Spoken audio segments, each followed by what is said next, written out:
بسم اللہ الرحمن الرحیم۔ سبق زندگی نے سکھایا ہے ہمیں، ہر اپنے نے رلایا ہے ہمیں، کوئی اپنا اپنا نہیں ہوتا، یہ بھی ایک اپنے نے سکھایا ہے ہمیں۔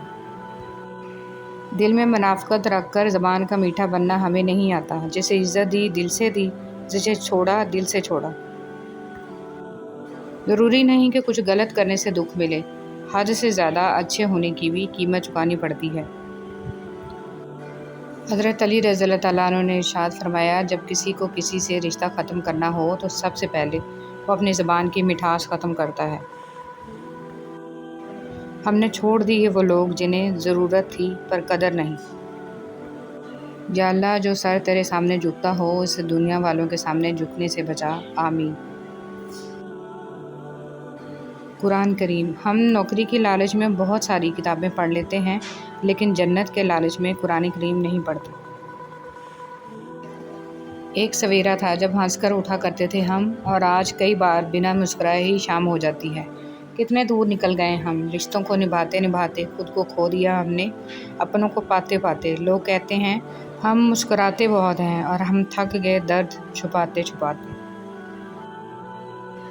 گہری بات، کچھ تکلیفیں ہمارا امتحان لینے نہیں بلکہ اپنے ساتھ جڑے لوگوں کی پہچان کروانے آتی ہیں۔ سننے میں لفظ بہت چھوٹا ہے لیکن معنی بہت بڑے رکھتا ہے۔ یہ اسی انسان کو ملتی ہے جو ڈھونڈتا ہے اور اسے پانے کی کوشش کرتا ہے، اور جو پا لیتا ہے وہ غنی ہو جاتا ہے۔ اس لیے کچھ مانگیں یا نہ مانگیں، ہدایت ضرور مانگا کریں۔ یہ بھی صرف انہی کو حاصل ہوتی ہے جنہیں رب العالمین اپنا قرب دینا چاہتے ہیں۔ منہ میں زبان تو سبھی رکھتے ہیں، مگر کمال وہ کرتے ہیں جو اسے سنبھال کر رکھتے ہیں۔ توبہ کا آنسو بھی کمال کا آنسو ہے، گرتا باہر ہے اور صفائی اندر کی کر دیتا ہے۔ اگر آپ اچھے ہیں تو آپ لوگوں کو نہیں، لوگ آپ کو کھوتے ہیں۔ لوگ برا کہتے ہیں، کہنے دو، وہ تم نے سنا نہیں؟ وَتُعِزُّ مَن تَشَاءُ وَتُذِلُّ مَن تَشَاءُ۔ زندگی میں لوگوں کا آنا بھی ایک مقصد ہوتا ہے۔ کچھ آپ کو آزمائیں گے، کچھ آپ کو سکھائیں گے، کچھ آپ کا استعمال بھی کریں گے، اور کچھ آپ کو جینے کا صحیح مطلب بھی بتائیں گے۔ صبر آ جانے پہ پسندیدہ شخص بھی 2 ٹکے کا لگتا ہے۔ اچھے وقت سے زیادہ اچھا دوست عزیز رکھو، کیونکہ اچھا دوست برے وقت کو بھی اچھا بنا دیتا ہے۔ علم کی سب سے بڑی دشمن جہالت نہیں بلکہ مجھے سب پتہ ہے کہ خوش فہمی ہے۔ دکھ، درد، تکلیف اگر اللہ کی ناراضگی ہوتی تو یہ نبیوں کو نہ ملتی۔ یہ نعمت ہے جو اللہ کا راستہ دکھاتی ہے۔ منافق لوگوں سے سنبھل کر رہیں، یہ پہلے تو آپ سے رو رو کر دکھ پوچھیں گے، پھر ہنس ہنس کر لوگوں کو بتائیں گے۔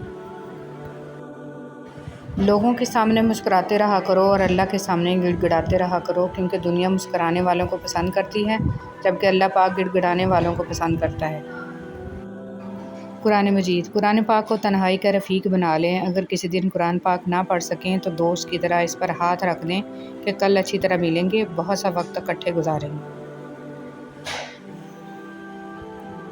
کتنے لوگ ایسے ہیں جو زمین پر مشہور ہیں مگر آسمان پر گمنام ہیں، اور کتنے ایسے ہیں جو زمین پر گمنام اور آسمان پر مشہور۔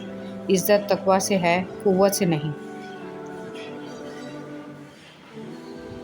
اختلاف کے باوجود احترام سے پیش آنا کمزوری نہیں بلکہ بہترین تربیت، اعلیٰ ظرفی، اچھے اخلاق کی دلیل ہے۔ ایک پھول والے کی دکان پر کیا خوبصورت جملہ لکھا تھا، انسان کو ہر قدم پر جیت چاہیے مگر لوگ میرے پاس آ کر ہار مانگتے ہیں۔ بچپن سے یہی سنتا آیا ہوں کہ داڑھی رکھنا سنت ہے، پر میں نے کبھی کسی کو یہ کہتے نہیں سنا کہ سچ بولنا سنت ہے، وعدہ نبھانا سنت ہے، ہمسایوں کے حقوق کا خیال رکھنا سنت ہے، ناپ تول میں کمی بیشی نہ کرنا سنت ہے، کسی سے بدسلوکی نہ کرنا سنت ہے، اور خلق خدا کی خدمت کرنا سنت ہے۔ پتھر کو یوں تراشا نگینہ بنا دیا، صحرا کو مسکرا کے مدینہ بنا دیا، دونوں جہاں کے پھولوں کی خوشبو نچوڑ کر رب نے میرے نبی صلی اللہ علیہ وسلم کا پسینہ بنا دیا۔ اگر تم زندگی کے راستے پر کانٹے چھوڑتے جاؤ گے تو تمہاری پیچھے آنے والی تمہاری نسلیں اسی راستے پر لہو لہان ہو جائیں گی۔ حیرت اور تعجب کی بات ہے، ہم بیٹی کی نسبت سے داماد کو بیٹا مان لیتے ہیں، لیکن بیٹے کی نسبت سے بہو کو بیٹی کیوں نہیں مانتے؟ جو میرا رب ہے وہ میرا سب ہے۔ زندگی گزرنے کے ساتھ ساتھ یہ احساس شدت پکڑتا جاتا ہے کہ مجھ سے سب سے زیادہ محبت میرے رب نے کی، لیکن میں نے سب سے زیادہ بے وفائی اپنے رب سے کی۔ حضرت عثمان غنی رضی اللہ تعالیٰ عنہ کا قول ہے، آہستہ بولنا، نیچی نگاہ رکھنا اور میانہ چال چلنا ایمان کی نشانیاں ہیں۔ اگر کوئی اہمیت دینا چھوڑ دے تو آپ بھی شکایت کرنا چھوڑ دیں، خاموشی اختیار کر لیں۔ یاد رہے، ہر وقت دستیاب رہنا، پیچھے پڑے رہنا اور ہر وقت کی شکایتیں آپ کی اہمیت گھٹاتی ہیں۔ مانگنے سے بھیک تو مل سکتی ہے، مگر اہمیت اور محبت نہیں۔ نظروں کی حفاظت۔ جریر رضی اللہ تعالیٰ عنہ کہتے ہیں کہ میں نے رسول صلی اللہ علیہ وسلم سے اجنبی عورت پر اچانک نظر پڑ جانے کے بارے میں پوچھا تو آپ صلی اللہ علیہ وسلم نے فرمایا، تم اپنی نگاہ پھیر لو۔ ہم اکثر ان لوگوں کو تلاش کرتے ہیں جن سے ہم محبت کرتے ہیں، اور ان لوگوں سے بے خبر رہتے ہیں جو ہم سے محبت کرتے ہیں۔